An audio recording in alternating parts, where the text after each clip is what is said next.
uma humilde empregada doméstica, descobriu que o patrão idoso estava a ser envenenado dentro do próprio palacete e, numa noite de terror, precisou de enfrentar uma cobra venenosa que o próprio filho milionário mandou colocar no quarto do pai. A partir desse momento, segredos sujos sobre herança, traição e ganância vieram à tona, e o que era para ser um crime perfeito transformou-se numa reviravolta de Deus na vida de quem ninguém respeitava.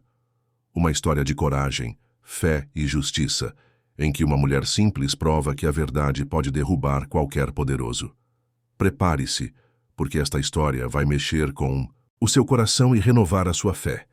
Subscreva o canal, deixe o seu gosto neste vídeo e comente de onde nos está a ver.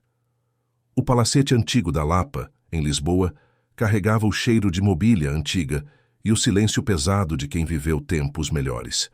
As paredes de azulejos antigos, desbotadas pelo tempo, testemunhavam décadas de história que ninguém mais se dava ao trabalho de contar. Quem segurava aquele silêncio, limpando cada canto com a mesma atenção de quem reza, era Mariana, 31 anos, olhar atento demais para quem deveria apenas obedecer, e fala tão baixa que às vezes parecia que não falava nada. Viera dos subúrbios da Amadora, daqueles bairros onde o pó das obras teimava em grudar nas casas mesmo depois da chuva, e onde trabalhar a dobrar não era virtude, mas necessidade. Habituada a engolir humilhações desde menina, quando serviu o café em casa de uma família rica pela primeira vez e ouviu que não sabia nem segurar a chávena direito, Mariana aprendera a abaixar a cabeça. Mas carregava dentro de si uma coragem contida, como brasa debaixo de cinza, e um senso de justiça quase teimoso que lutava com o medo de falar alto demais e perder tudo. A fé era o seu alicerce. Traduzia-se em gestos pequenos e constantes, como um copo de água oferecido sem pedir nada em troca, um terço velho no bolso do avental, tocado tantas vezes que as contas de plástico estavam gastas, e uma mão firme na testa de quem sofria mesmo que fosse patrão. O velho Augusto Monteiro, 78 anos, pai do milionário Renato, era o único naquela casa que a chamava pelo nome completo. Mariana Santos, dizia ele, com a voz rouca e devagar, como quem saboreia cada sílaba. Era o único que perguntava da sua mãe, Dona Lourdes, que morava ainda na Amadora e lavava roupa para fora. Como está a sua mãe, Mariana? Ela melhorou da perna? Perguntas assim, simples, mas que chegavam como água fresca em dia de calor.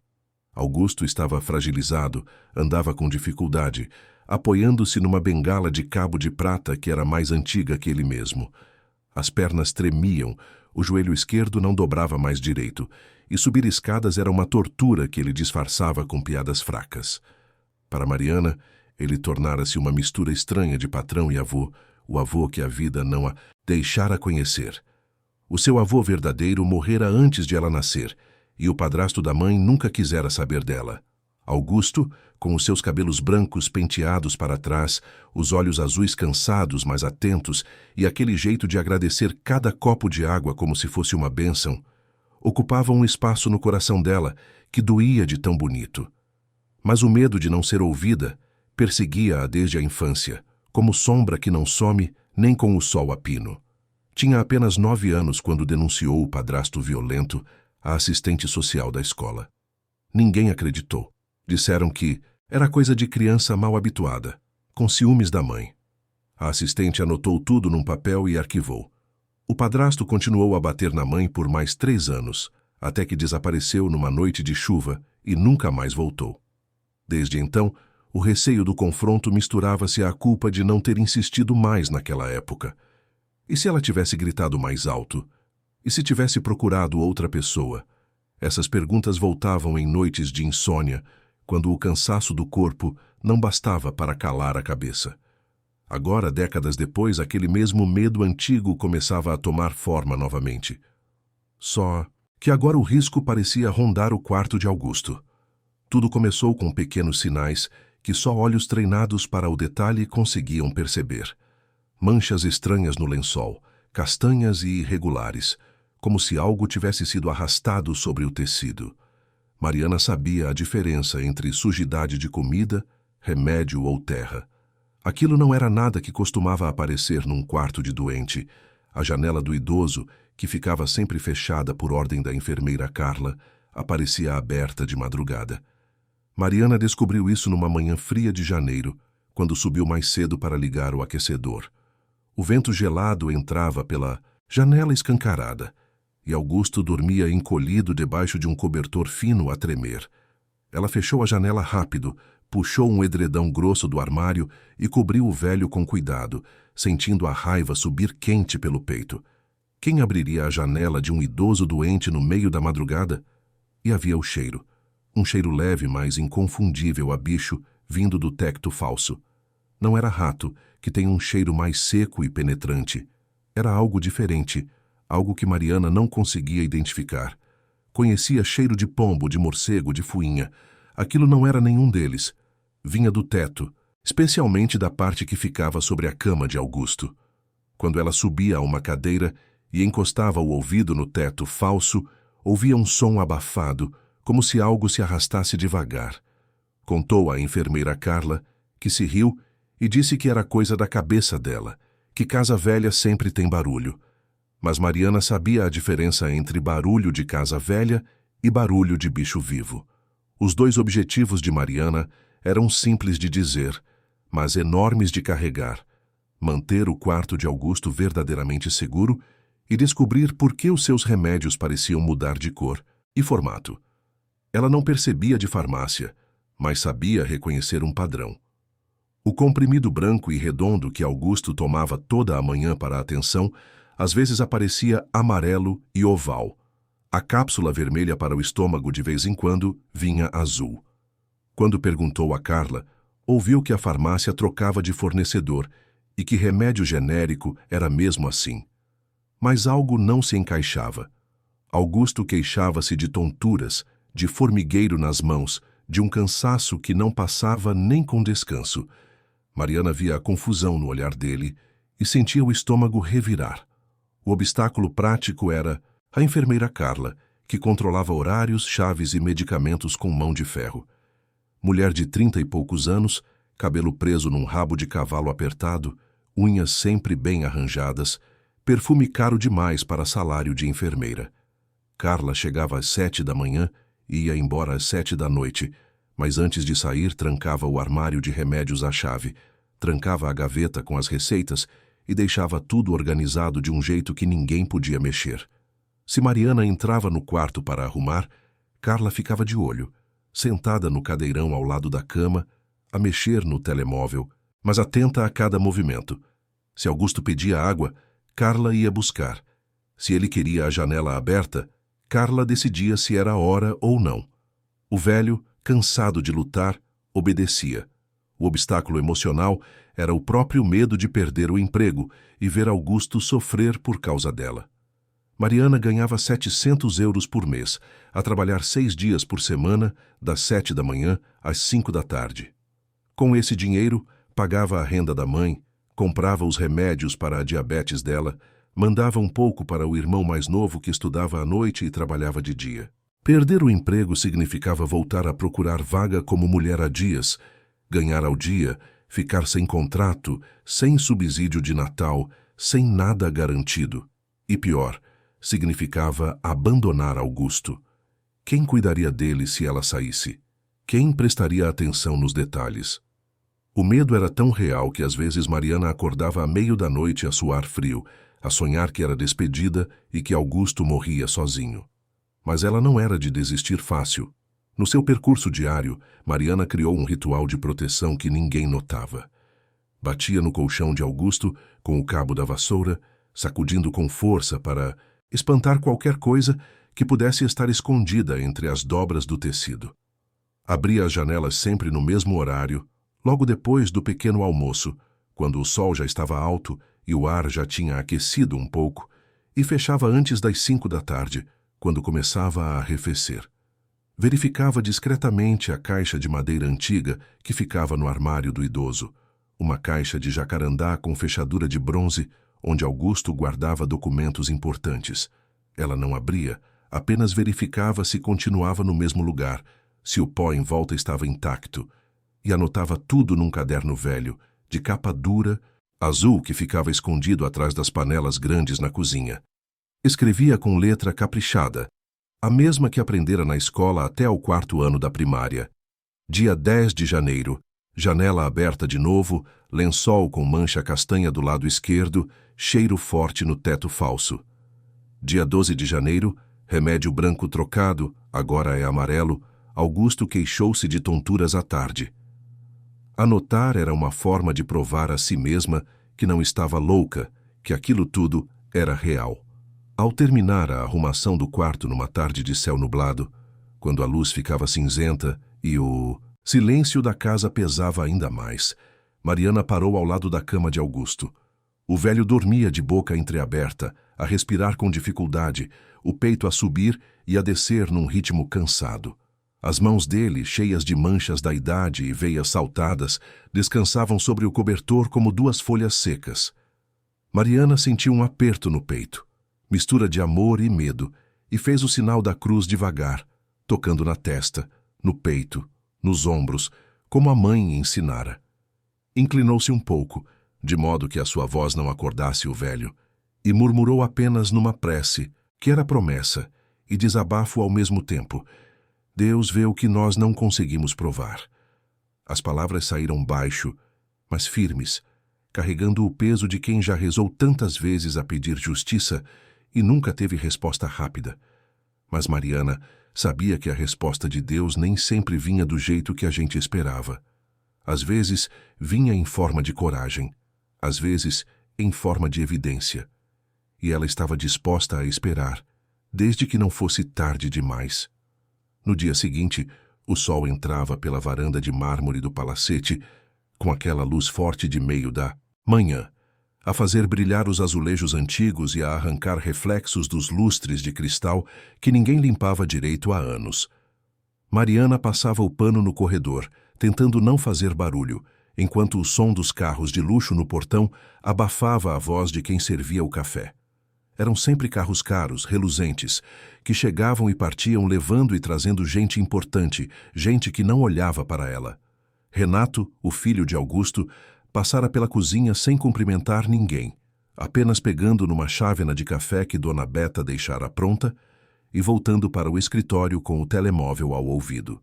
Mariana ouviu-o a falar alto em alta voz, aquela voz grossa e impaciente de quem está habituado a mandar. Não posso esperar até a próxima semana. Preciso de fechar este negócio agora. Investimento no Dubai não espera, parceiro. Falava de cifras que Mariana nem sabia pronunciar, de viagens à Europa, de eventos em Londres, enquanto ela cruzava o corredor com o balde nas mãos, a contar em silêncio cada passo até ao quarto de Augusto. Eram 23 passos da cozinha até à porta dele. Ela sabia de cor. Quando entrou no quarto, a primeira coisa que fez foi abrir a cortina grossa de veludo grená, deixando a luz do sol entrar e espantar a penumbra fria que tomava conta do cômodo. Augusto ainda dormia, mas o sono dele era inquieto, agitado, como se estivesse a fugir de algo em sonho. Mariana começou a arrumar, dobrando o cobertor que tinha caído no chão, ajeitando os chinelos ao lado da cama, recolhendo o copo de água vazio. Foi então que notou novamente aquele ruído leve, vindo do teto falso, como um arrastar de algo vivo, algo que se movia devagar, mas com peso. O som vinha de cima da cabeceira, da cama. Ela parou a segurar o copo na mão e ficou a escutar. Era um som abafado, irregular, seguido de um silêncio e depois outro movimento. O coração dela acelerou. Olhou para o teto falso de madeira escura, à procura de alguma racha, algum sinal. Nada. Mas o cheiro estava mais forte. Aquele cheiro estranho a bicho, meio adocicado, meio podre, que se agarrava ao nariz. Ao puxar o lençol da cama para trocar, viu algo que a fez paralisar por um instante. Um fio fino de terra fresca no pé da cama, do lado direito, bem onde ficava a janela que dava para o jardim. Terra escura, úmida, como se tivesse sido trazida de fora há pouco tempo. Mariana baixou-se, passou o dedo na terra, sentiu a textura molhada. Olhou para a janela. Estava fechada agora, mas o trinco por dentro estava solto, como se alguém a tivesse fechado com pressa e se esquecido de trancar direito. A causa parecia simples demais para ser inocente. Alguém abrira aquela janela durante a noite, alguém que tinha acesso ao quarto, alguém que sabia que Augusto dormia pesado por causa dos remédios. Mas por quê? Para deixar entrar o quê? Guardou o lençol sujo no cesto e desceu para a cozinha, o coração a bater mais rápido do que devia. Dona Beta estava a preparar o almoço, a picar cebola numa tábua velha de madeira, os olhos a lacrimejar, mas as mãos firmes. Beta tinha uns 50 e poucos anos, cabelo grisalho preso num coque baixo, avental manchado de molho de tomate, e aquele jeito maternal de quem criou 5 filhos sozinha. Trabalhava ali havia 15 anos, desde antes de Renato casar com Lígia, desde quando a casa ainda tinha vida e risos de criança. Mariana confiava nela mais do que em qualquer outra pessoa naquele palacete. Beta, a senhora viu alguém mexer na janela do quarto do seu Augusto ontem à noite? Perguntou Mariana baixinho, enquanto pegava num copo de água do frigorífico.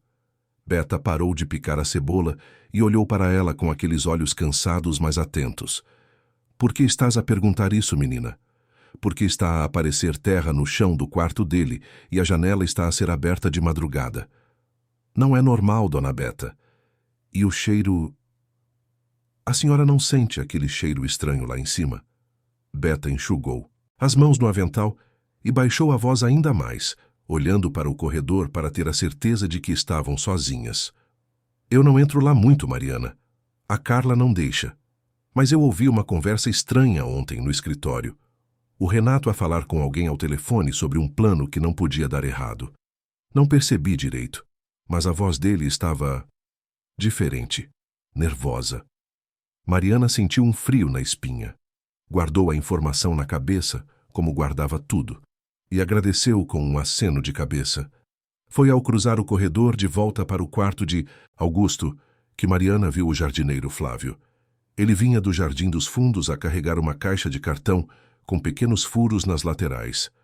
A caixa era do tamanho de uma caixa de sapatos, mas mais funda, e Flávio segurava-a com cuidado, como se o conteúdo fosse frágil ou perigoso.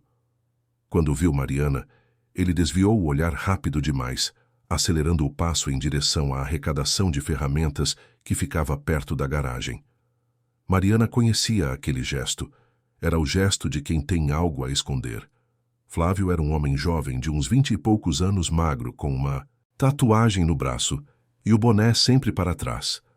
Trabalhava ali havia uns 6 meses, sempre quieto, sempre a fazer o serviço sem reclamar.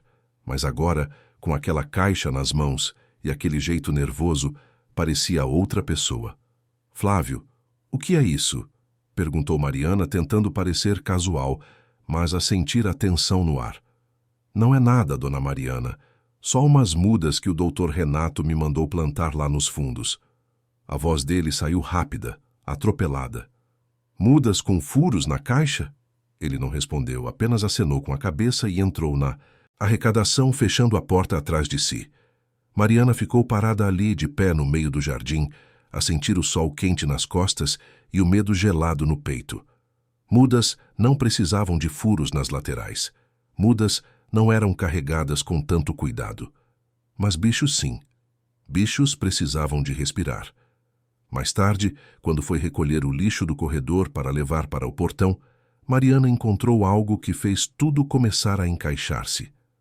Entre papéis amachucados, uma embalagem de remédio vazia e restos de comida, havia uma fatura amachucada, rasgada ao meio, mas ainda legível. O cabeçalho dizia Centro de Animais Exóticos, Lisboa. E embaixo, escrito a caneta azul, o nome de Renato Monteiro. A fatura era de 3 semanas antes e descrevia a compra de um exemplar adulto para maneio controlado, mas não especificava que tipo de animal. O valor era alto, 300 euros. Mariana dobrou a fatura com cuidado e guardou-a no bolso do avental, sentindo as mãos tremerem. Cada detalhe encaixava-se num desenho que começava a dar medo. A caixa de Flávio, a janela aberta, a terra fresca, o cheiro de bicho no teto falso. E agora, a prova de que Renato tinha comprado algum tipo de animal exótico. Voltou para a cozinha e encontrou Dona Beta sentada no banco, a tomar um café e a olhar pela janela, com aquela expressão cansada de quem já viu muita coisa na vida. Ao ver Mariana entrar, Beta percebeu logo que algo estava errado. Conhecia aquele olhar. — O que foi, menina? Estás branca. Mariana puxou uma cadeira, sentou-se ao lado dela e, em voz baixa, contou tudo. A terra, a janela, a caixa de Flávio, a fatura da loja de animais. Beta ouviu em silêncio, a mexer o café devagar, os olhos a ficarem cada vez mais sérios. — Mariana, isso é perigoso. Se tu tens razão, se o Renato está a tramar alguma coisa contra o pai dele, estamos a falar de gente com dinheiro, com advogados, com poder. Nós somos só empregadas. Quem vai acreditar em nós? Eu sei, Dona Beta, mas eu não posso fingir que não estou a ver. O seu Augusto é um homem bom. Ele não merece isto. Beta suspirou fundo, colocou a chávena na pia e olhou para Mariana com uma mistura de medo e determinação. — Está bem, eu ajudo-te, mas temos de ser espertas. Ela fez uma pausa a pensar. — O meu irmão, o Sebastião, trabalha como enfermeiro no Hospital de Santa Maria. Ele percebe de remédios, dessas coisas.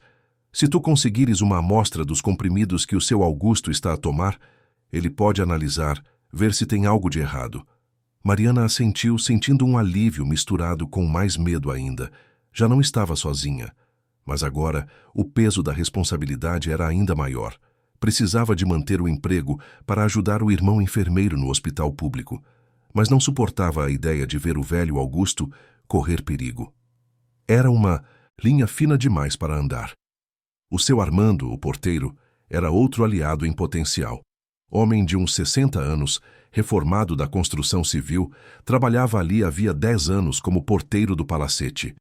Conhecia as entradas e saídas de todos, guardando na memória horários, matrículas de carros, rostos. Tinha uma caderneta preta onde anotava tudo. Quem chegou, quem saiu, a que horas. Mariana sabia que ele não gostava de Renato, achava o patrão arrogante e mal agradecido. Mas Armando era discreto, cuidadoso. Ele aceitava conversar desde que nada parecesse coscovilhice de empregados. Mariana procurou-o no final da tarde, quando ele estava a trocar a água das plantas na guarita. — Seu Armando, posso fazer uma pergunta? — Podes, Mariana, diz. O senhor viu alguém estranho a entrar aqui nas últimas semanas? Alguém diferente, que não fosse visita comum? Armando coçou a barba grisalha, pensativo. — Vi, sim. Há umas 2 semanas veio um homem numa carrinha de caixa aberta, com um autocolante de uma loja de animais na porta. Ele perguntou pelo Flávio e ficou uns 20 minutos aqui, a conversar com ele lá nos fundos. Depois foi-se embora. Por quê? Só curiosidade, mentiu Mariana, mas o coração disparou. Mais uma peça do quebra-cabeças. As motivações da família rica também eram claras para quem prestava atenção. Renato queixava-se em voz alta, sempre que achava que ninguém importante estava a ouvir, sobre os gastos do pai com doações para a igreja, para orfanatos, para a creche do bairro pobre onde ele crescera. — O meu pai está a deitar dinheiro fora com essa gente, dizia ele a Lígia, a esposa. E agora quer vender parte da empresa para criar uma fundação? Ele está senil. Vou ter de tomar uma atitude. Mariana ouvia estas coisas enquanto passava o pano no corredor, enquanto recolhia chávenas, enquanto fingia ser invisível. E guardava tudo na memória. Lígia, a esposa de Renato, era uma mulher de uns 45 anos, loira de cabeleireiro, magra demais, sempre de roupa de marca e sapatos de salto alto até em casa. Ela temia perder o padrão de vida se o sogro mexesse no testamento. Vivia a falar de viagens, de joias, de remodelações na casa do Algarve. A ideia de Augusto vender parte da empresa e doar o dinheiro para a caridade deixava-a desesperada. Se ele fizer isso, vamos ter de cortar nos custos, queixava-se ela ao marido. Eu não nasci para viver como uma pobre.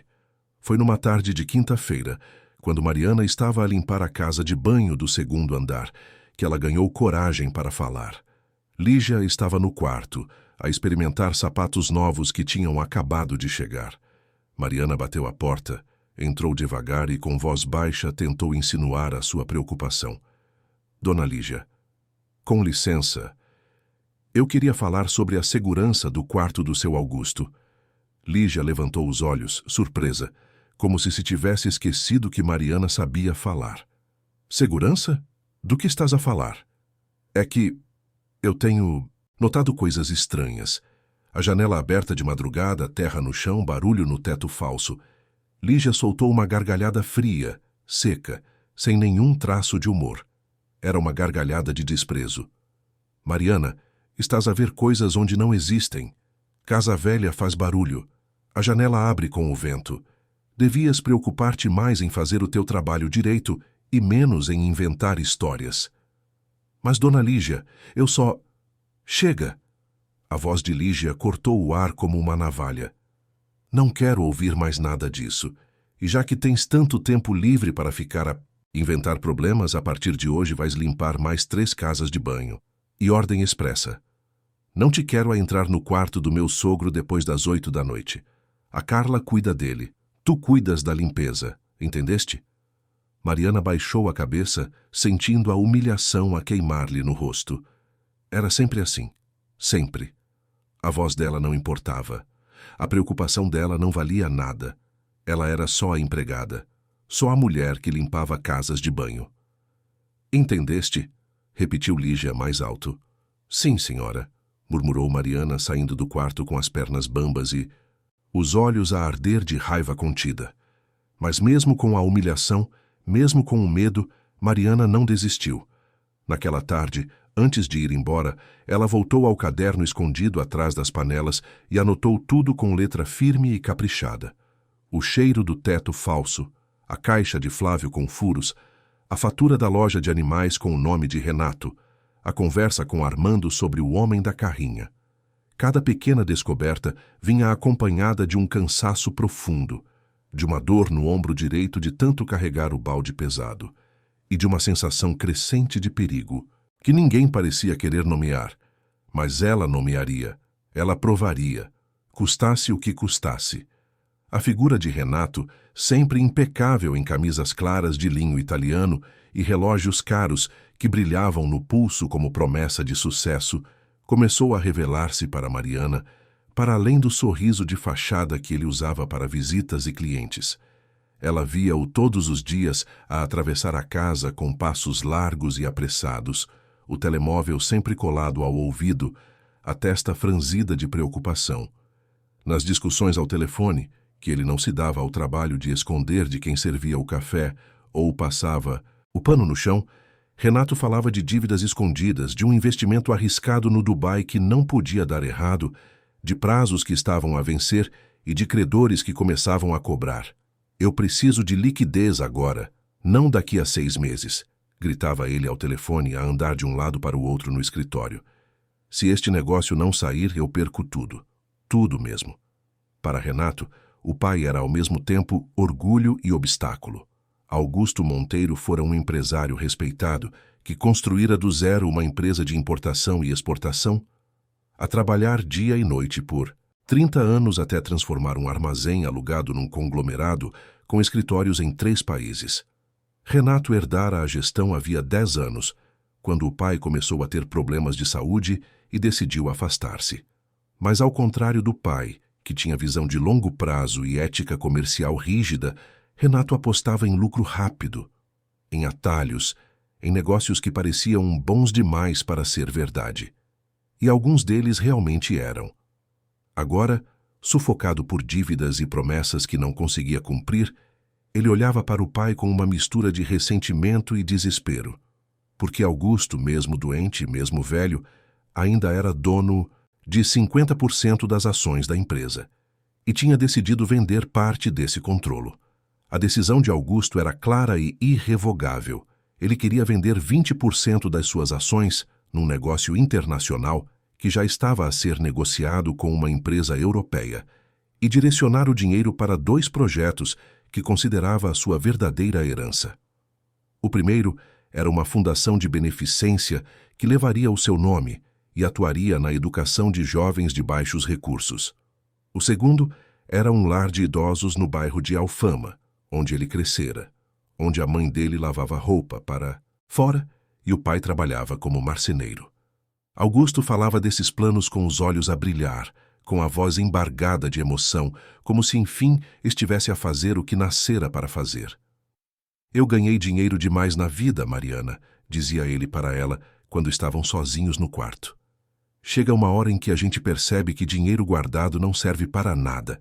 Tem de circular, tem de ajudar.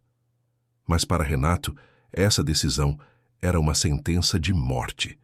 Vender 20% das ações significava perder o controle estratégico da empresa. Significava que os sócios europeus teriam voz ativa nas decisões. Significava, acima de tudo, que o dinheiro que ele contava usar para cobrir as suas dívidas e salvar os seus investimentos arriscados simplesmente desapareceria, doado para caridade. Renato via nisso o risco de desmoronar tudo o que construíra, e com isso, desmoronar também o seu casamento com Lígia, que já ameaçava pedir o divórcio se o padrão de vida dela caísse. Eu não casei contigo para viver apertada, dizia ela, em discussões que Mariana ouvia do corredor. Se o teu pai fizer essa loucura, eu vou-me embora, e levo metade de tudo. A enfermeira Carla, 30 e poucos anos, cabelo castanho sempre preso, olhar cansado mas mãos firmes, tornara-se cúmplice funcional desta trama, por puro desespero. Mariana descobriu isso aos poucos, a juntar fragmentos de conversas, a observar gestos, a perceber contradições. Carla não era má pessoa. Era só uma pessoa quebrada demais para resistir à tentação. Viúva havia 3 anos, criava o filho adolescente sozinha, um rapaz de 15 anos chamado Rafael, que estudava num colégio particular caro, porque a mãe queria que ele tivesse as oportunidades que ela nunca tivera. Mas a mensalidade do colégio consumia quase metade do salário dela. O resto ia para a renda, conta da luz, supermercado, remédios para a asma do rapaz. Quando Renato a abordou numa tarde de sexta-feira a oferecer 5.000 euros para ajustar a medicação do pai e fechar os olhos a algumas coisas, Carla pensou no boleto do colégio que venceria na segunda-feira. Pensou nas contas atrasadas. Pensou na cara do filho quando ela disse que não poderia pagar o curso de inglês que ele tanto queria fazer. E aceitou. Mas o que Renato lhe disse era que a ideia era apenas assustar o velho para que ele obedecesse mais. Trocar alguns remédios por placebos, fazer com que Augusto se sentisse mais confuso, mais dependente, mais disposto a assinar o que o filho lhe pusesse à frente. Carla acreditou porque queria acreditar, porque 5.000 euros pareciam a salvação, porque Renato jurou que não faria nada que magoasse de verdade o pai. E ela, desesperada, escolheu acreditar. Foi numa noite chuvosa de sexta-feira, com o barulho da chuva a bater forte nas janelas e o vento a uivar nas frestas da casa antiga, que Mariana ouviu algo que a fez gelar. Ela estava a terminar de guardar as panelas na cozinha, já quase na hora de ir embora, quando ouviu a voz de Augusto a vir do quarto, fraca, mas assustada. Mariana, Mariana, vem cá. Largou tudo e subiu a correr, o coração disparado. Encontrou o velho sentado na cama, pálido, a tremer, os olhos arregalados de medo. Tem alguma coisa a andar no chão, murmurou ele, a apontar para o canto escuro do quarto. Eu juro que senti. Passou perto do meu pé. Mariana acendeu todas as luzes, procurou debaixo da cama, atrás do armário, dentro da casa de banho. Nada. Mas quando se baixou para olhar debaixo da cômoda, viu de novo aquele rasto fino de terra fresca, como se algo tivesse sido arrastado de um lado para o outro. E o cheiro. Aquele cheiro a bicho estava mais forte, quase insuportável. Ajudou Augusto a deitar-se de novo, cobriu-o com cuidado, deu-lhe água, segurou-lhe a mão trêmula até que o velho se acalmasse. Mas antes de sair foi verificar os remédios.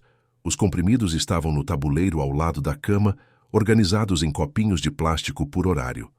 Manhã, tarde, noite. Mariana pegou no copinho da noite e olhou com atenção. Os comprimidos eram diferentes dos que ela via Augusto tomar havia meses. Comprimido branco para a atenção, que sempre era redondo e pequeno, agora era oval e amarelado. A cápsula vermelha para o estômago estava azul. Mariana não percebia de farmácia, mas sabia que aquilo não estava certo. Guardou 2 comprimidos no bolso do avental, embrulhados num pedacinho de papel de cozinha, e desceu a correr para a cozinha para mostrar a Dona Beta. Mas antes que pudesse abrir a boca, ouviu a voz aguda de Lígia a vir da sala, a chamá-la pelo nome. Mariana, vem aqui agora! O tom era de ordem, de raiva. Mariana enxugou as mãos no avental, respirou fundo e foi. Encontrou Lígia de pé no meio da sala de estar, com o rosto vermelho de raiva, a segurar uma caixinha de veludo na mão. Ao lado dela, Renato, de braços cruzados. À porta, o seu Armando e o Flávio, chamados para servir de testemunha. Tu roubaste a minha pulseira de ouro, acusou Lígia com a voz cortante como vidro quebrado. Está a faltar uma pulseira da minha caixa de joias, e tu foste a última pessoa que limpou o meu quarto. Mariana sentiu o chão desaparecer debaixo dos pés. A humilhação queimou-lhe na cara como uma bofetada. Eu não roubei nada, dona Lígia. Eu nunca... Não me venhas com essa, gritou Lígia. Eu já desconfiei de ti desde que começaste a inventar essas histórias sobre o quarto do meu sogro. Agora eu sei o que tu és. Uma ladra, uma mentirosa. Mariana olhou para Renato à procura de algum traço de justiça, algum sinal de que ele defenderia a verdade. Mas Renato apenas desviou o olhar, indiferente. Olhou para Armando, que baixou a cabeça, constrangido. Para Flávio, que também não disse nada. A humilhação à frente deles, à frente de gente que ela conhecia, que trabalhava com ela, que sabia que ela era honesta, foi devastadora. Mariana pensou em pedir demissão ali mesmo. Pensou em gritar, em chorar, em defender-se. Mas a voz não saiu. O medo de repetir o passado, de ver uma injustiça e não conseguir provar, pesou sobre o seu peito como uma pedra. Foi Dona Beta quem apareceu à porta da cozinha, a tremer com as mãos a apertar o avental. Dona Lígia, a senhora não pode acusar a Mariana sem provas. Ela é gente honesta, nunca pegou em nada de ninguém. Tu... Fica quieta, Beta, cortou Renato com voz grossa. Isto não é da tua conta, mas Beta não se calou. Se a pulseira desapareceu, procure direito, mas não acuse quem não tem culpa. Lígia bufou irritada, mas não insistiu. Mandou toda a gente embora com um gesto impaciente. Mariana saiu da sala de cabeça baixa, os olhos a queimar de lágrimas contidas, o coração partido. Subiu para o quarto dela, um quartinho pequeno nos fundos da casa, e chorou até não ter mais lágrimas. Chorou pela humilhação, pela injustiça, pelo medo de perder tudo. Mas, principalmente, chorou porque sabia que aquilo não era acidente, era estratégia. Renato e Lígia queriam desacreditá-la, queriam que ninguém levasse a sério as suas suspeitas, e quase conseguiram. Mas Beta não desistiu. Naquela mesma noite, bateu à porta do quartinho de Mariana e entrou, trazendo um copo de chá quente e um abraço apertado. Sentaram-se juntas na cama estreita, e Beta confessou o que vinha a aguardar. O meu irmão, o Sebastião, trabalha no Hospital de Santa Maria. Ele pode ajudar-nos a perceber estes remédios. Se tu conseguires levar-lhe uma amostra, ele analisa. Nós descobrimos o que se está a passar. Mariana limpou as lágrimas, pegou nos 2 comprimidos que tinha guardado no bolso e mostrou-os a Beta. Eu peguei nisto hoje, do copinho do seu Augusto. Beta pegou nos comprimidos com cuidado, embrulhou-os num guardanapo limpo e guardou-os na mala. Eu levo-lhes amanhã de manhã. Nós vamos descobrir a verdade, Mariana, eu prometo. No dia seguinte, ao recolher o lixo do corredor, Mariana encontrou mais uma peça do quebra-cabeças. Entre papéis rasgados, restos de comida e embalagens vazias, havia a segunda via de outra fatura do Centro de Animais Exóticos. Esta fatura era mais recente, de 2 semanas antes, e trazia a assinatura de Renato Monteiro no rodapé. Mas o que fez o sangue de Mariana gelar foi a descrição do item comprado, um exemplar adulto de Vipera latastei, serpente venenosa do interior de Portugal, para fins de maneio controlado. O valor era ainda maior que a primeira fatura, 400 euros, e no canto inferior, uma observação escrita à mão. Entrega noturna, conforme combinado. Mariana segurou a fatura com as mãos a tremer, sentindo o medo e a raiva a crescerem ao mesmo tempo. Nada era coincidência. A caixa de Flávio com furos, o cheiro a bicho no tecto falso. A janela aberta de madrugada. A terra fresca no chão. Tudo se encaixava numa trama tão cruel, tão calculada, que doía acreditar que um filho pudesse fazer aquilo com o próprio pai. E pior, as câmaras de segurança do palacete estavam em manutenção havia semanas por ordem do próprio Renato. O seu Armando tinha comentado isso dias antes, a queixar-se de que já não podia conferir as imagens para saber quem entrava e saía. O doutor Renato disse que vai chamar um técnico, mas já faz mais de um mês e nada, dissera o porteiro. Mariana dobrou a fatura com cuidado, guardou-a no bolso junto com o caderno e voltou para o quarto para escrever tudo.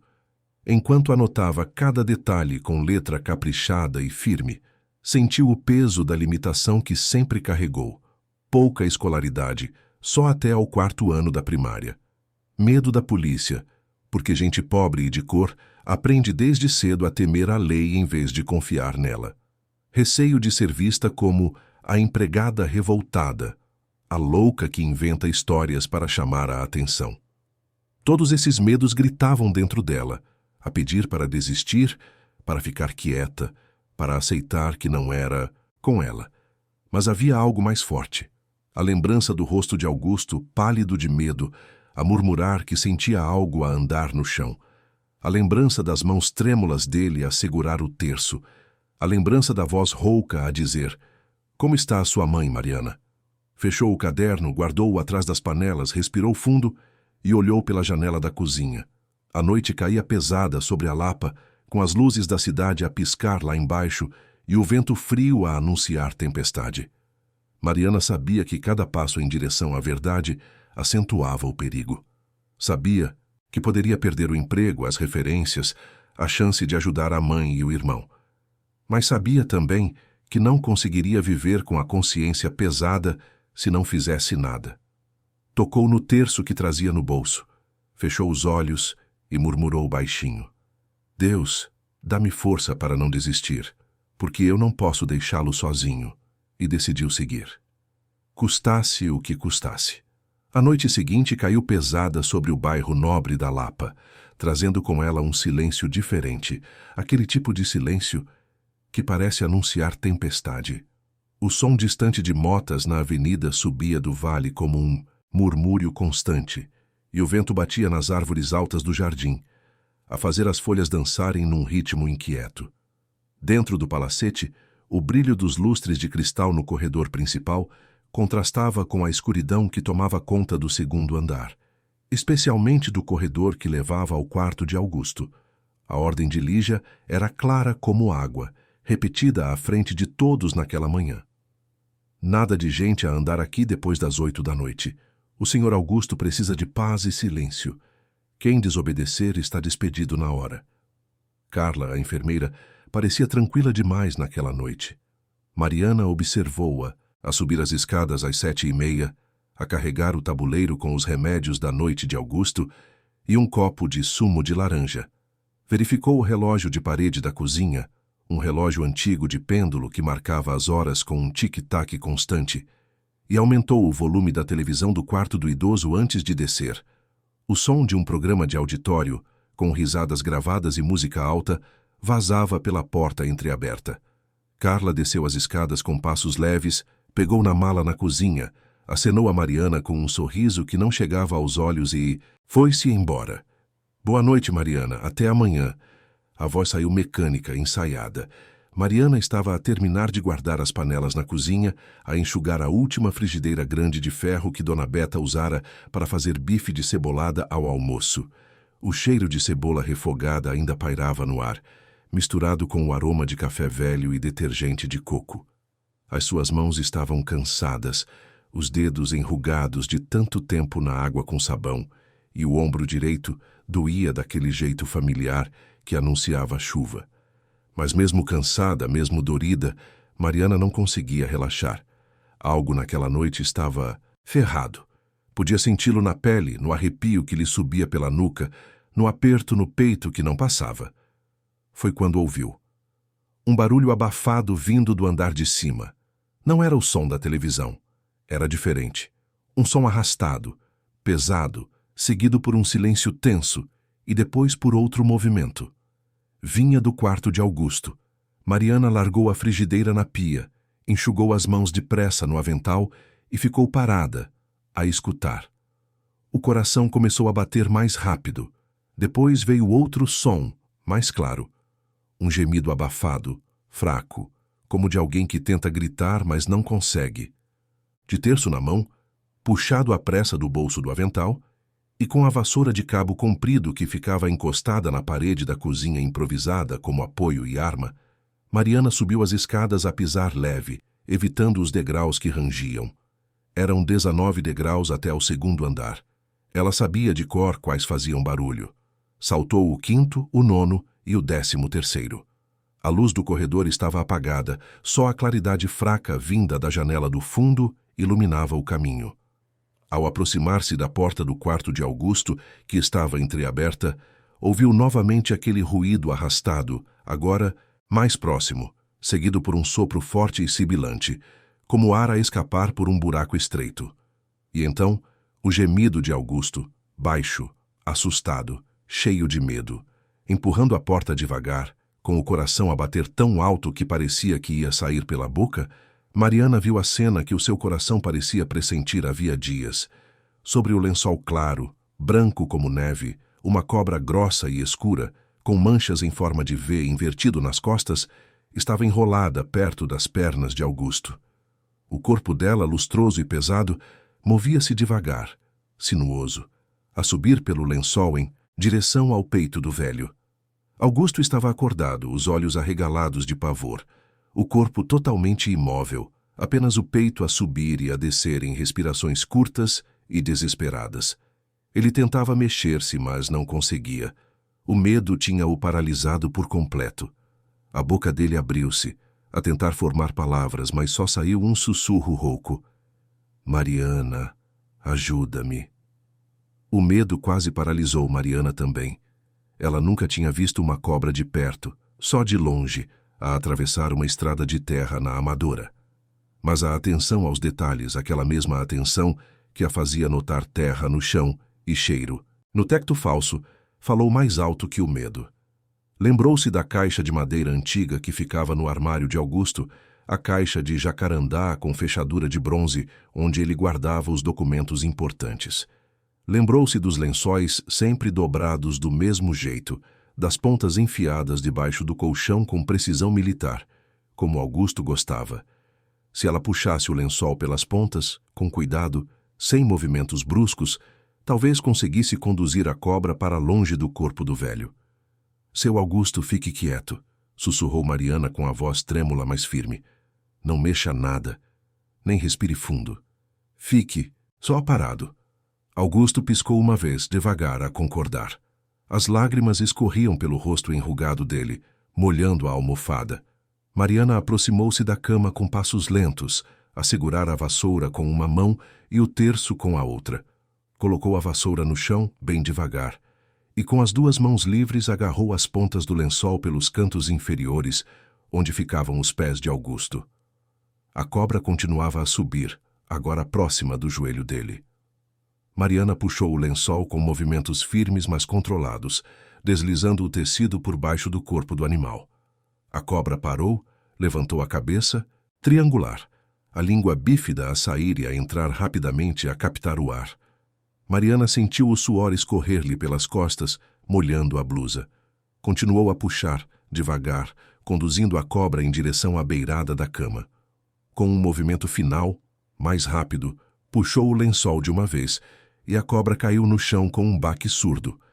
Imediatamente Mariana pegou na vassoura e, usando-a como extensão das mãos, começou a empurrar o animal para longe da cama, em direção ao canto do quarto, onde ficava o armário. A cobra moveu-se rápido, sinuosa a tentar voltar para debaixo da cama, mas Mariana bloqueou o caminho com o cabo da vassoura.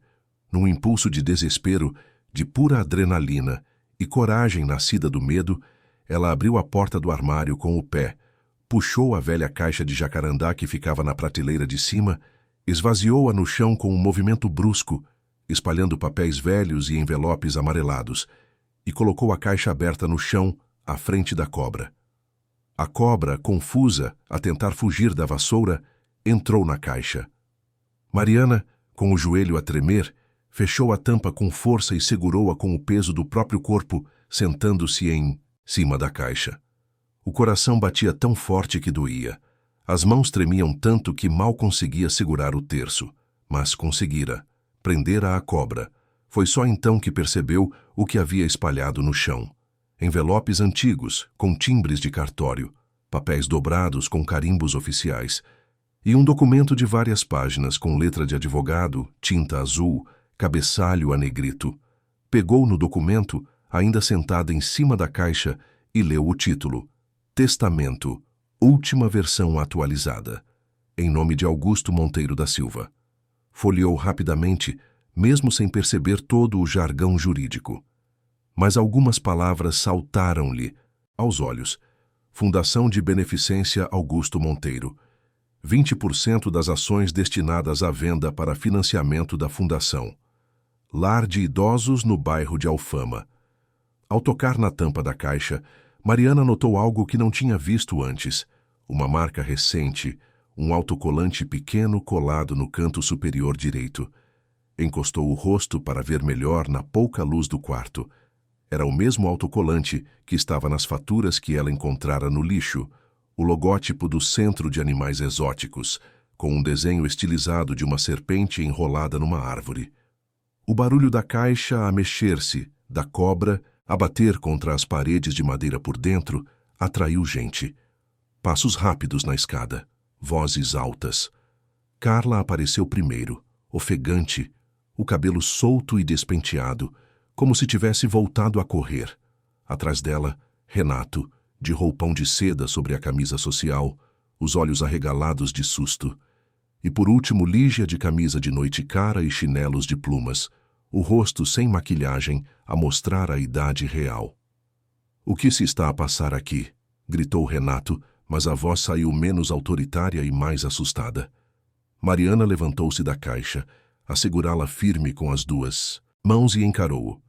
"Tem uma cobra aqui dentro. Uma cobra venenosa que estava em cima do seu pai." A voz dela saiu rouca, mas firme. "E esta caixa tem o autocolante da loja de animais onde o senhor a comprou." Renato empalideceu. Tentou disfarçar, forçando um sorriso nervoso. "Isso é loucura. Deve ser um bicho do jardim. Esta casa fica perto de uma área de mata. É normal entrar em cobras." "Cobras do jardim não vêm em caixas de lojas de animais," respondeu Mariana a apontar para o autocolante. "E não aparecem justamente no quarto do seu pai, na noite em que a senhora Carla deixa a janela aberta e se vai embora mais cedo." Carla deu um passo para trás, a tremer. Eu não sabia que ia ser assim. O Renato disse que era só para assustar, para fazer o pai dele assinar uns papéis." "Cala-te!" gritou Renato, virando-se para ela com raiva. Mas era tarde. A confissão tinha saído. Augusto, ainda deitado na cama, tentou sentar-se. Mariana largou a caixa no chão, correu até ele e ajudou-o. Só então viu a marca vermelha na perna direita do velho, logo acima do tornozelo. 2 marcas pequenas, como 2 furinhos próximos. A pele em volta já estava inchada, avermelhada. A respiração de Augusto estava cada vez mais ofegante, o rosto pálido demais, os lábios a ganharem um tom azulado. "Ele foi picado", disse Mariana, sentindo o pânico subir. "Precisamos de chamar uma ambulância agora." Pegou no telefone fixo que ficava na mesinha de cabeceira e começou a marcar o número do INEM. Antes que conseguisse terminar, Renato avançou e tentou arrancar-lhe o telefone da mão. "Tu não vais ligar para lugar nenhum. Isso vai estragar a reputação da família. A gente resolve isto em casa, chama um médico particular." Mariana segurou o telefone com força, afastando-o de Renato. "O seu pai está a morrer. Não temos tempo para reputações." E marcou. O telefone tocou 1 vez, 2, 3. Uma voz feminina atendeu do outro lado. "INEM. Emergências? Qual a ocorrência?" Mariana respondeu com a voz trêmula, mas clara. "Um idoso foi picado por uma cobra venenosa. Precisamos de socorro urgente na Lapa, no Palacete Monteiro." Deu a morada completa, descreveu os sintomas, pediu que viessem rápido. A operadora disse que a ambulância estava a caminho, 15 minutos no máximo. Renato ficou parado no meio do quarto, os ombros caídos, o rosto desfeito. Lígia começou a chorar, mas não era choro de preocupação com o sogro. Era choro de medo do escândalo, da polícia, da vergonha pública.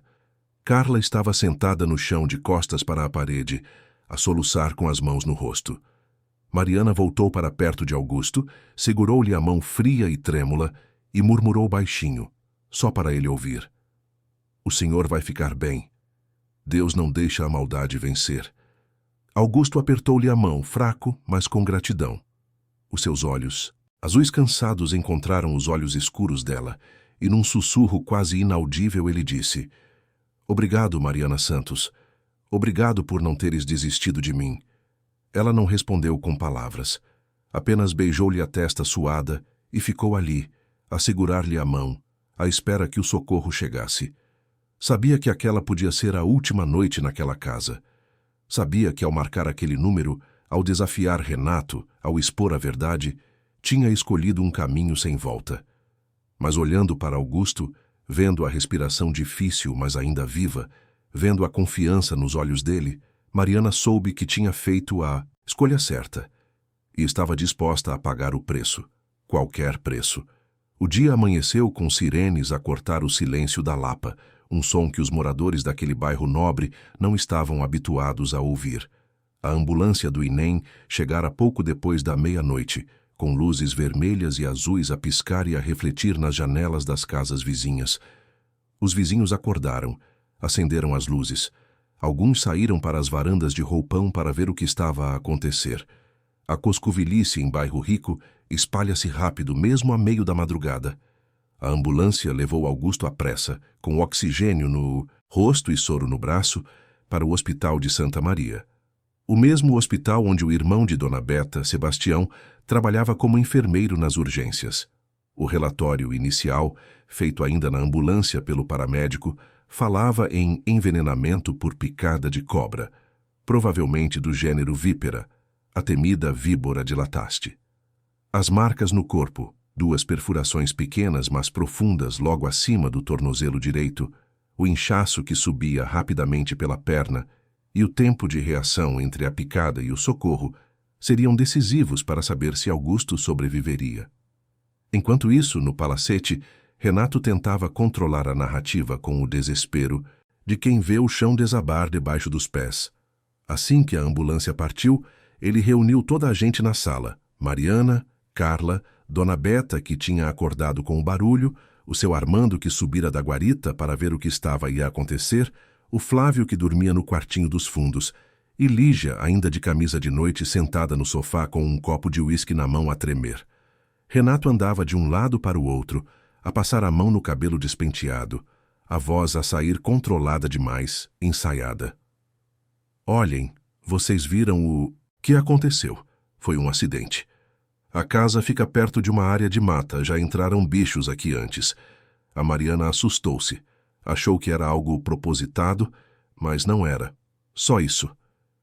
Ele olhou para cada um, a tentar ler as expressões. E eu espero que todos nós tenhamos bom senso suficiente para não espalhar boatos que vão manchar o nome desta família. Entenderam?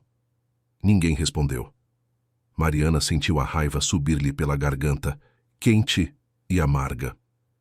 Acidentes não vêm em caixas de lojas de animais com o nome do senhor escrito, disse ela, a voz baixa, mas firme. E acidentes não acontecem justamente quando a janela fica aberta e os remédios são trocados. Renato virou-se para ela com os olhos estreitos, ameaçadores. Estás despedida. Pega nas tuas coisas e sai daqui agora. Eu não vou a lugar nenhum, respondeu Mariana, cruzando os braços. Não antes de falar com a polícia. Foi quando o telefone fixo da sala tocou. Renato atendeu, ainda a tentar manter a compostura. Do outro lado da linha, a voz de um médico do Hospital de Santa Maria. Augusto estava em estado grave, mas estável. Tinham aplicado o soro antiofídico a tempo. Mas devido à natureza da ocorrência, picada de cobra em ambiente doméstico, vítima idosa, o hospital era obrigado a notificar as autoridades. A polícia seria informada. Renato desligou o telefone com força e ficou parado, a olhar para a parede. Lígia começou a chorar de novo, um choro estridente, teatral. Nós vamos presos! Nós vamos ser presos por causa disto. Carla estava encolhida num cadeirão, a roer as unhas, o rosto pálido como papel. Os factos começavam a alinhar-se contra Renato, como peças de dominó a cair em sequência. O seu Armando, pressionado, pela própria consciência, e talvez também pelo medo de ser considerado cúmplice, revelou o que vinha a aguardar. Ele tinha anotado, como sempre fazia, a entrada de um carro desconhecido no palacete 2 semanas antes. Uma carrinha de caixa aberta prateada, com um autocolante de uma loja de animais na porta lateral. Um homem de uns 40 anos, cabelo rapado, camisa de manga comprida mesmo no calor, descera do carro trazendo 2 caixas de cartão com furos. Perguntara onde ficava o Jardim dos Fundos e passara uns 20 minutos lá a conversar com o Flávio. Armando não tinha dado importância, na altura, achando que era algum fornecedor de plantas ou adubo. Mas agora, a juntar as peças, a cena ganhava outro significado. Ele mostrou a caderneta preta, onde anotava tudo: data, hora, matrícula do carro, descrição do visitante. Tudo registrado com letra caprichada, de quem aprendera a ser meticuloso a trabalhar anos em obras. As câmaras de segurança, que estavam em manutenção havia semanas, voltaram a funcionar depois que um técnico, chamado à pressa na manhã seguinte, encontrou apenas um fio desligado manualmente no sistema central. O técnico, um homem sério de uns 50 anos com um crachá da empresa, de segurança pendurado no pescoço, fez o relatório técnico completo. Alguém tinha desligado as câmaras de propósito, desconectando o cabo de alimentação do disco rígido que gravava as imagens. As imagens anteriores tinham sido apagadas, mas o relatório do técnico comprovava a intervenção propositada. Isto aqui não foi falha de equipamento, disse ele a Mariana e a Armando, que acompanhavam o serviço. Alguém desligou a mão mesmo, a saber o que estava a fazer. No hospital, Sebastião, o irmão de Beta, estava de serviço quando Augusto deu entrada. Reconheceu o nome do palacete onde a irmã trabalhava e foi verificar. Encontrou Augusto sedado, entubado, ligado a aparelhos que monitorizavam cada batimento cardíaco, cada respiração. A perna direita estava enfaixada. O inchaço tinha sido contido, mas a marca da picada era clara. Sebastião, que conhecia Mariana das histórias que a irmã contava, procurou-a pelo telefone que Beta lhe deu. Pediu que ela levasse os comprimidos que tinha guardado, os que pareciam diferentes da receita. Mariana foi ao hospital naquela mesma manhã, levando os 2 comprimidos embrulhados em papel de cozinha que tinha guardado no bolso do avental dias antes.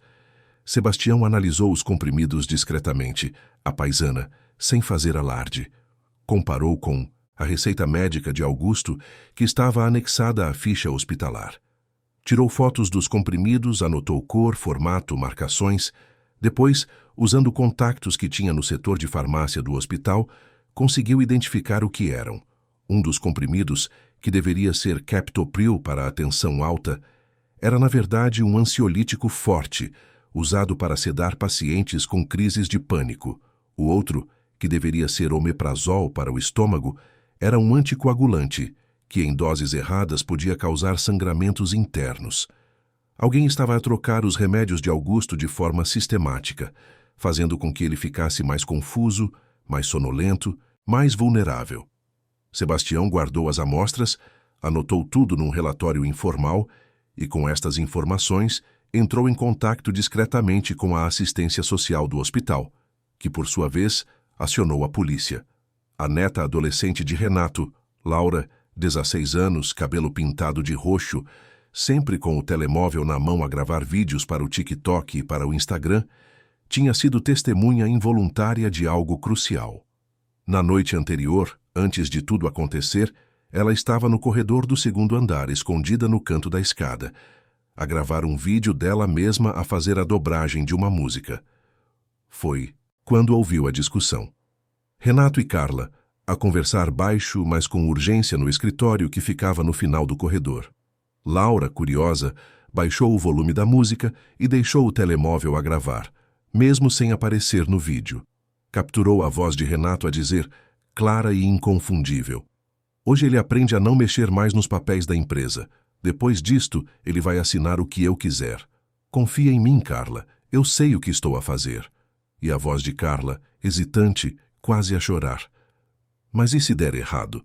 E se ele se magoar de verdade? E Renato, impaciente: não vai dar errado, é só um susto. A cobra não mata se der o soro rápido, relaxa. Laura não tinha percebido direito na hora. Achou estranho, mas não deu muita importância. Guardou o vídeo no telemóvel e foi dormir. Mas no dia seguinte, quando viu a ambulância, quando ouviu a mãe a chorar, quando soube que o avô tinha sido picado por uma cobra no próprio quarto, ela lembrou-se. E lembrou-se também de uma conversa que tivera com Mariana uns dias antes na cozinha, enquanto comia um bolo que Dona Beta fizera. Mariana tinha-lhe pedido de um jeito casual, mas sério: Laura, se tu ouvires alguma coisa estranha, qualquer coisa que pareça errada, tu guardas, está bem? Gravas, anotas, não deixes perder. Pode ser importante. Laura tinha concordado, achando que era paranoia da empregada. Mas agora entendia. Pegou no telemóvel, procurou o vídeo e foi procurar Mariana. Encontrou-a na cozinha do hospital, a tomar um café aguado de máquina, à espera de notícias de Augusto. Mostrou-lhe o vídeo. Mariana ouviu uma vez, duas, três vezes, sentindo as lágrimas a queimarem-lhe nos olhos. Era a prova de que não era acidente, de que tinha sido planeado. Tu precisas de mostrar isto à polícia, disse Mariana segurando as mãos da rapariga. Mas é o meu pai, sussurrou Laura, a voz embargada. Se eu mostrar isto, ele vai preso. Mariana respirou fundo, escolheu as palavras com cuidado. Eu sei que é difícil, mas o teu avô quase morreu, e se tu não mostrares, outras pessoas podem magoar-se. Fazer o que é certo nem sempre é fácil, Laura, mas é o que nós precisamos de fazer quando amamos de verdade. Laura chorou, mas assentiu. Guardou o telemóvel e prometeu que entregaria o vídeo quando a polícia chegasse. Diante de todas as evidências, a caixa de jacarandá com o autocolante da loja de animais, as faturas encontradas no lixo a descrever a compra de uma víbora, os remédios trocados confirmados pela análise de Sebastião, o registro de Armando sobre a entrada do homem da carrinha, o relatório técnico das câmaras desligadas propositadamente e agora o vídeo de Laura com a confissão gravada, Renato reagiu exatamente como o homem encurralado que era. Primeiro, tentou culpar o jardineiro Flávio, dizendo que tinha sido ideia dele, que ele só pagara pelo bicho, mas não sabia que o Flávio o ia colocar no quarto do pai. Flávio, apavorado, negou tudo a chorar, dizendo que Renato tinha prometido pagar 5.000 euros se ele ajudasse, que o tinha ameaçado de despedimento a ele e à família toda se não obedecesse. Depois, Renato tentou culpar Carla, alegando que nunca quisera magoar o pai, apenas dar um susto para que ele ficasse mais dócil, mais fácil de convencer. Que Carla tinha exagerado, tinha aberto a janela na hora errada, tinha colocado a cobra perto demais. Eu nunca quis que ele fosse picado de verdade, gritou Renato, quando a polícia chegou ao palacete na tarde seguinte. Era só para assustar. Carla, com medo da prisão, com medo de perder o filho, com medo de tudo, começou a falar. Contou tudo. Os 5.000 euros que Renato ofereceu, as instruções detalhadas, trocar os remédios aos poucos, deixar a janela do quarto aberta em noites específicas, sair mais cedo na sexta-feira para que ninguém estivesse por perto.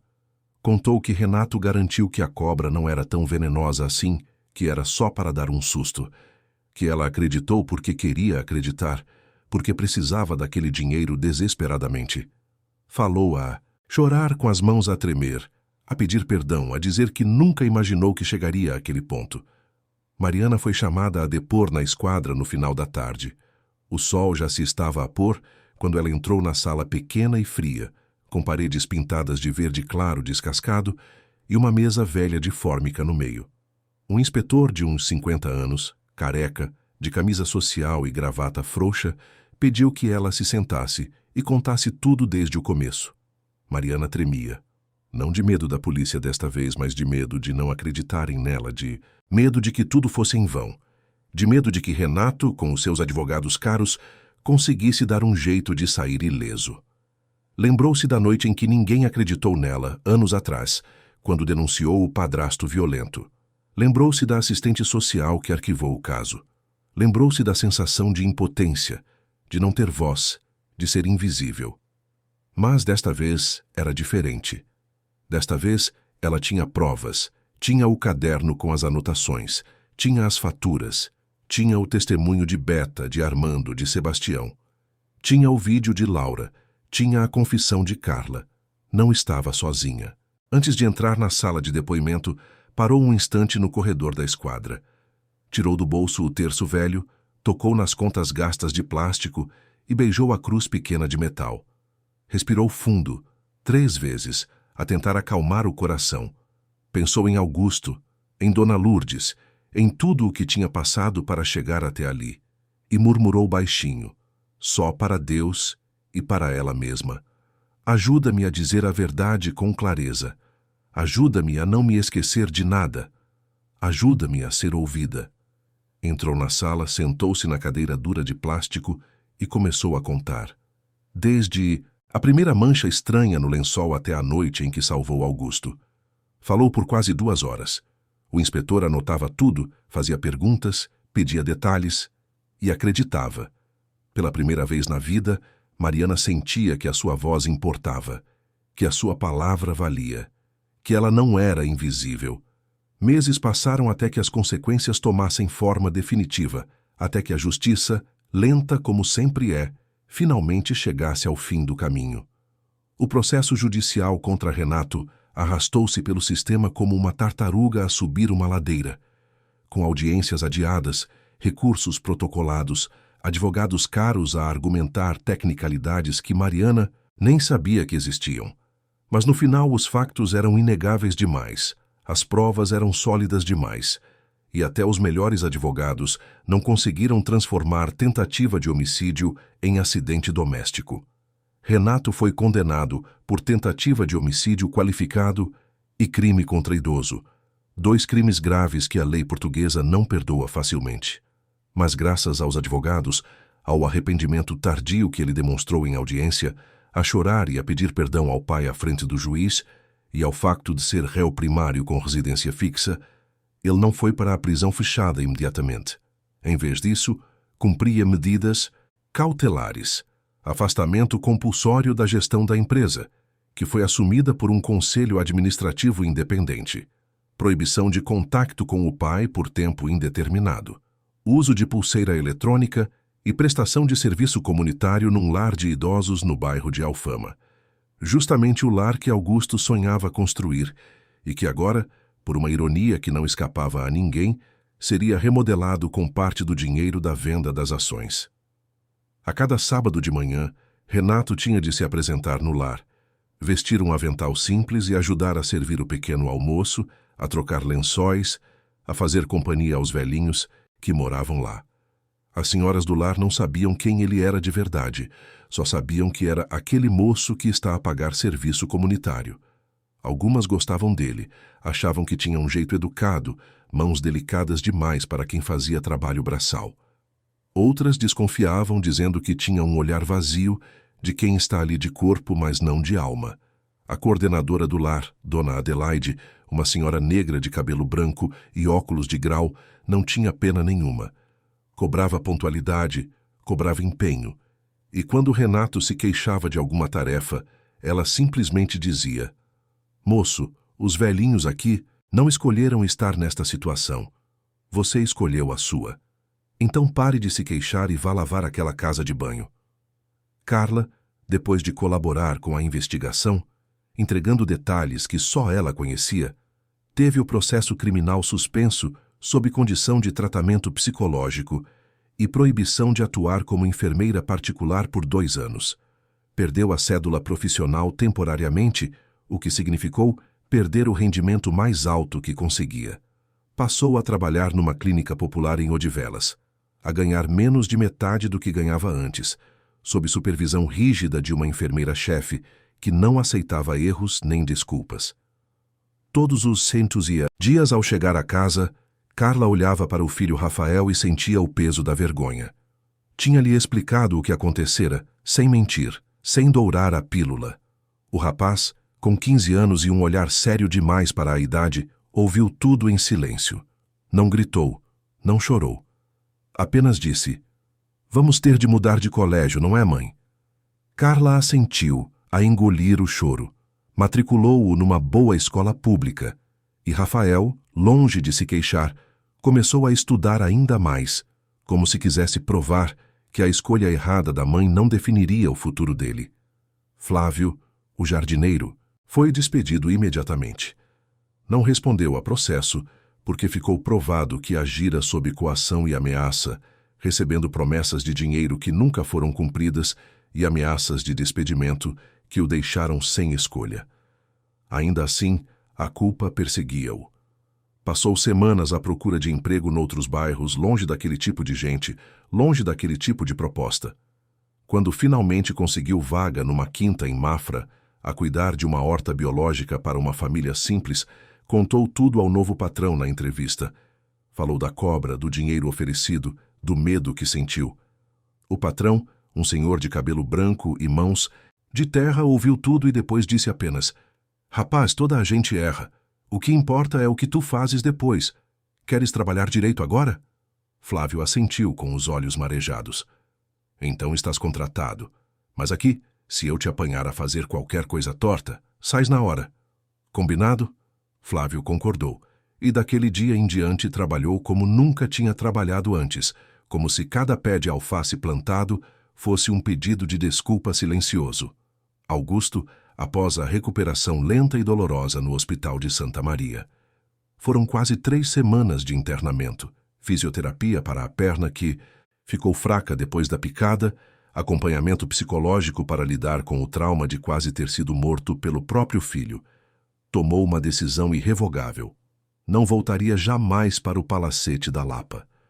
Não queria mais viver naquela casa cheia de memórias ruins, naquele lugar onde quase morreu, onde foi traído por quem deveria protegê-lo. Escolheu, com a ajuda de um advogado honesto indicado por Sebastião, o irmão de Beta, instalar-se numa casa menor, mais simples, mais humana. Encontrou uma casa em Oeiras, num bairro tranquilo chamado Passo de Arcos, uma casa térrea de 3 quartos, com um pequeno jardim à frente e um quintal nos fundos onde dava para plantar algumas árvores de fruto. O quarto dele era claro, com uma janela grande que dava para o jardim, cortina de voel branco que deixava o sol entrar de manhã e uma mesinha de cabeceira de madeira onde colocava o terço que Mariana lhe dera de presente. Um terço novo de contas azuis, comprado com o primeiro salário dela como funcionária registrada. Porque Mariana agora não era mais só empregada. Era coordenadora das rotinas da casa e cuidadora de confiança de Augusto, com contrato de trabalho, salário de 2.500 euros, férias, subsídio de Natal e respeito. Augusto fez questão de registrar tudo direitinho, com contrato assinado, benefícios garantidos por lei. "Tu salvaste-me a vida, Mariana", disse ele no dia em que assinou o contrato de trabalho dela. "E agora eu vou garantir que tu tenhas o que eu devia ter dado desde o começo, dignidade." Mariana chorou tanto que molhou o papel do contrato e tiveram de imprimir outro. A rotina na casa nova era simples e boa. Mariana chegava às 7 da manhã, preparava o pequeno almoço de Augusto, pão fresco da padaria da esquina, queijo fresco, papaya cortada, café de filtro bem forte, e tomava o pequeno almoço com ele na mesa da cozinha, a conversar sobre o dia, sobre as notícias do jornal, sobre a mãe dela, que agora estava melhor da diabetes e vinha visitá-los de vez em quando. Depois ajudava Augusto com a fisioterapia em casa, os exercícios que o médico mandara fazer para fortalecer a perna. À tarde, cuidava da casa, mas sem aquela correria desesperada de antes. Limpava com calma, cozinhava o almoço, regava as plantas do jardim e conversava. Conversava muito com Augusto, que gostava de contar histórias, do tempo em que era jovem, de quando começou a empresa com um armazém alugado e um caminhão velho. Mariana ouvia tudo, fascinada, e às vezes contava as suas próprias histórias, da infância na Amadora, das dificuldades, das alegrias pequenas. O terço que antes ficava escondido no bolso do avental de Mariana, agora repousava sobre a mesinha de cabeceira do quarto de Augusto, como lembrança silenciosa da noite em que tudo mudou. Toda a manhã, antes do pequeno almoço, Augusto pegava no terço e rezava 3 Ave-Marias e um Pai Nosso, como Mariana ensinara. Dizia que nunca fora muito de religião, mas que depois de tudo o que passara, precisava de agradecer. Deus usou-te para me salvar, Mariana, dizia ele. Então agora eu rezo para agradecer por tu existires. A velha caixa de madeira de jacarandá, aquela mesma que servira de prisão improvisada para a cobra, e depois, como prova no processo, voltou para as mãos de Augusto depois que o caso foi encerrado. Ele não quis guardar documentos ali dentro nunca mais. Em vez disso, deu a caixa a Mariana e sugeriu: transforma-a em algo bonito, algo que represente um recomeço. Mariana levou a caixa para a casa da mãe, lixou-a. Com cuidado, pintou-a por dentro de branco, fez furos no fundo para a drenagem e transformou-a num vaso de plantas. Plantou ali violetas roxas, aquelas flores pequenas e delicadas que gostam de sombra. Colocou o vaso na varanda da casa de Augusto, onde as flores se abriam todas as manhãs, como lembrança de que até das piores situações pode nascer algo bonito. Augusto conseguiu finalmente registrar a fundação que sempre sonhara. Com a venda de 20% das ações da empresa, como estava planeado desde o início, arrecadou dinheiro suficiente para criar a Fundação de Beneficência Augusto Monteiro, com foco na educação de jovens de baixos recursos e na remodelação do lar de idosos de Alfama. Ajustou o testamento de forma legal e transparente, com testemunhas, com advogados de confiança, garantindo que o dinheiro seria usado para ajudar gente que realmente precisava. A primeira ação da fundação foi remodelar completamente o lar onde Renato cumpria serviço comunitário. Pintaram as paredes, trocaram os colchões, instalaram ar-condicionado nos quartos, contrataram mais cuidadores. As velhinhas que moravam lá não acreditavam na transformação. Dona Adelaide, a coordenadora, chorou de alegria no dia da inauguração, abraçou Augusto com força e disse: "O senhor é um anjo, seu Augusto. Um anjo de verdade." Dona Beta, que continuava a trabalhar como cozinheira, mas agora com horário reduzido e salário melhor, fornecia bolos e salgados para os eventos da fundação. Bolo de fubá, bolo de laranja, pão de queijo quentinho que desaparecia em 5 minutos. Ela adorava participar, adorava ver o sorriso das pessoas a comer as suas receitas, adorava saber que a sua comida fazia parte de algo maior. Sebastião, o irmão enfermeiro, tornou-se voluntário da fundação. A dar palestras sobre a saúde do idoso em comunidades carentes, a ensinar famílias a cuidar melhor dos seus velhinhos em casa. O seu Armando, já reformado da função de porteiro, às vezes passava na casa de Augusto para tomar café e contar histórias. Levava a caderneta preta onde anotava tudo, mostrava a Augusto as anotações antigas, e os dois riam-se a lembrar de casos engraçados do palacete. "Eu sabia que havia coisa errada, seu Augusto", dizia Armando abanando a cabeça, mas não imaginava que era tão grave assim. Augusto agradecia sempre, dizendo que a atenção aos detalhes de Armando tinha sido fundamental para provar a verdade. Laura, a neta, visitava o avô com frequência, geralmente aos domingos, trazendo livros que achava que ele ia gostar e mostrando vídeos de música no telemóvel. A relação dos dois ficara mais próxima depois de tudo. Laura sentia culpa por ser filha de Renato, mas Augusto sempre dizia: "Tu não és responsável pelas escolhas do teu pai, tu és responsável pelas tuas, e tu escolheste fazer o que era certo. Isso é o que importa." A rapariga chorava, abraçava o avô e prometia nunca o desiludir. Começou a fazer trabalho voluntário na fundação também, a ajudar a organizar doações de roupas e brinquedos. Mariana ainda carregava marcas de cansaço. A pele do rosto tinha rugas que não estavam lá antes. O ombro direito doía em dias de chuva. As mãos estavam mais ásperas de tanto trabalho. Mas eram marcas diferentes agora. Não eram marcas de humilhação e invisibilidade, eram marcas de luta e vitória. Ela caminhava diferente, com a coluna mais ereta, com o olhar mais firme. Caminhava com a certeza de pertencer àquele lugar, de ter conquistado aquele espaço, não por pena ou favor, mas por coragem e insistência. Cada escolha difícil que fizera, a decisão de não ficar quieta, de anotar as evidências, de confrontar Lígia, de ligar, para o Inem mesmo com Renato a gritar, de dar o depoimento na esquadra mesmo a tremer de medo. Cada uma dessas escolhas tinha valido a pena. Numa tarde tranquila de domingo, com o céu tingido de laranja e roxo, enquanto o sol se punha atrás das montanhas, Mariana estava a regar as violetas na caixa-vaso da varanda.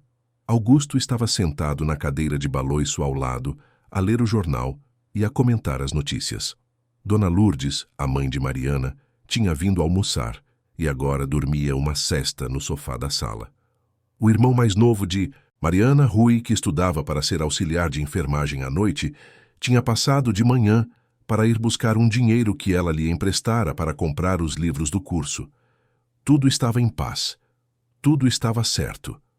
Mariana olhou para o céu avermelhado, sentiu o vento fresco da tarde abater-lhe no rosto e pensou em tudo o que tinha passado para chegar até ali. Pensou na menina de 9 anos que denunciou o padrasto e não foi ouvida.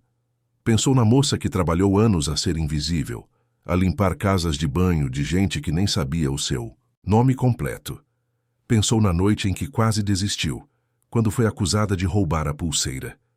Pensou na cobra, no medo, na coragem que achou num lugar tão fundo que nem sabia que existia. E pensou em Deus, que demorou, mas não se esqueceu.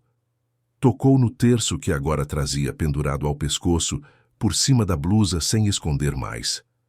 Fechou os olhos, sentiu o cheiro das violetas misturado com o cheiro de café vindo da cozinha e murmurou baixinho, sem precisar de mais nada, com a voz firme e cheia de gratidão. A verdade demora, mas chega, porque Deus não se esquece de quem não desiste. Augusto, que ouviu a frase, baixou o jornal e olhou para ela com aqueles olhos azuis cansados, mas cheios de carinho. Amém, Mariana Santos. Amém. E os dois ficaram ali, na varanda da casa simples em Oeiras, a ver a tarde virar noite, a ver as estrelas começarem a aparecer no céu, sabendo que tinham vencido.